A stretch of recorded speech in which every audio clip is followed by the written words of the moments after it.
If you are in an Agile team, and especially if you're doing Scrum, chances are you're in the habit of estimating. And estimating has much to commend it, but it does have a nasty side effect, borderline evil, and it's hiding in plain sight. Welcome to Development That Pays. My name is Gary Strawn, and these, as I'm sure you know, are planning poker cards. I was first introduced to them way back in 2012 when I joined an Agile team. And because it was my very first Agile experience, there were all kinds of things going on that were new and different for me. But I think those estimating sessions, well, they stood out to me for a couple of reasons. First of all, as a developer, I certainly wasn't used to spending 4 hours, sometimes 5 or 6 hours in a single meeting.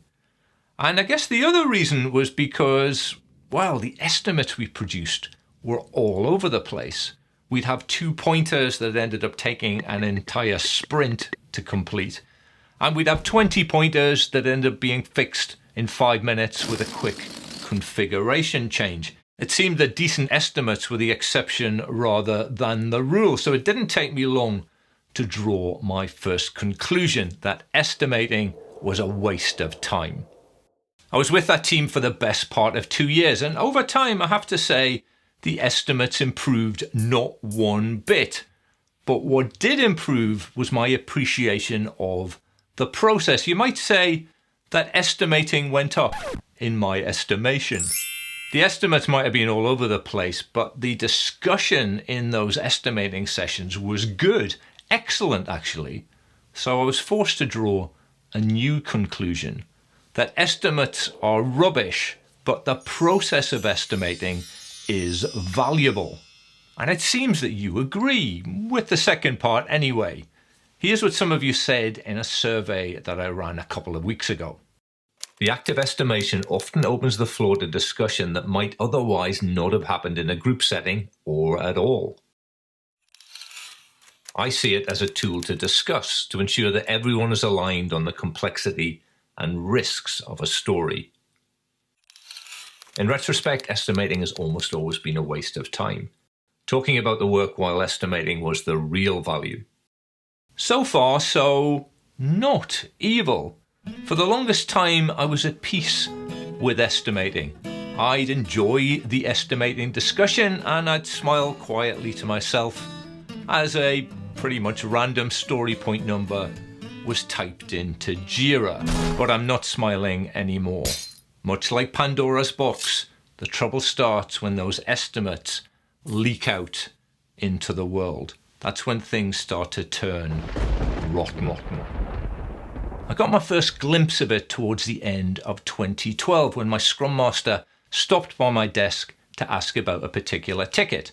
I said that it was going pretty well, and with a bit of luck, I'd get it into QA later that afternoon, to which she replied, "Oh, I thought it would be finished by now. Didn't you say it was just a 2-pointer? I confess that I found that a little more than mildly irritating. A few weeks later, almost the same thing happened, but this time it was someone from the management who was asking a question. Furious doesn't quite cover how I felt about it that time. And I had to wonder what strange alchemy is this, where an estimate is transmuted into a commitment. And it seems I'm not the only one to have experienced this. The survey again. The estimate is sometimes treated as a promise, then disappointment follows when it is not met. It's great to have an idea of the size of the work, but the estimate is held as the word of God.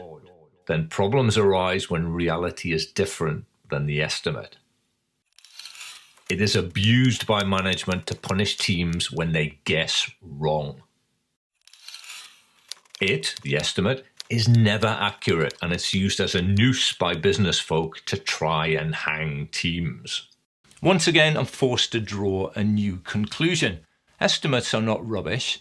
Estimates are toxic, evil even, which has led me to look at whether we can do without them altogether, and that's a subject we are going to be revisiting. But what made me hesitate, take things a step at a time, is that estimating conversation. I think there's a baby in bathwater danger here, that we throw out the evil and the value goes with it. So about 3 years ago, I started looking for an alternative to the estimating conversation, and I think I've found it. I'll tell you all about it in the very next episode, which, with a bit of luck, is this one right here.